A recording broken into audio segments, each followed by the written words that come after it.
Dead on the spot ang isang barangay kagawad matapos tambangan at pagbabarli ng hindi pa nakikilalang sospek sa Purok Pine Tree, Barangay Magugpo North, Tagum City, Davao del Norte. Madaling araw ng Hunyo 13, kinilala ang biktima na si George Hosol Jr., 43 taong gulang, may asawa at kasalukuyang kagawad ng naturang barangay. Batay sa investigasyon ng Tagum City Police Station, nangyari ang insidente bandang 1:25 ng madaling araw habang sakay ang biktima ng kanyang puting pick-up pauwi sana sa kanilang bahay.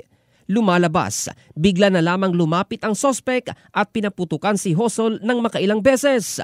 Sa kabila ng tinamong mga tama ng bala, sinubukan pa umanong lumabas ng biktima sa kanyang pick-up upang tumakas, ngunit bumagsak at nahulog ito sa kanal malapit sa pinangyarihan ng krimen at agad binawian ng buhay. Ayon kay Police Lieutenant Colonel Wildemar Chu, ang hepe ng Tagum City Police, tinitingnan nila ang dalawang posibleng motibo sa krimen, ang pagkakasangkot nito sa iligal na droga at sugal na maaring naging dahilan ng pagkakaroon niya ng malaking utang. Patuloy ang ginagawang investigasyon ng mga otoridad upang matukoy ang mga nasa likod ng pamamaril. Hinihikayat din ng pulisya ang sinumang may impormasyon na lumantad at tumulong sa agarang paglutas ng naturang kaso. In the heart of changing lives, ito si Jovel Candado ng Brigada News Philippines, the Music and News Authority.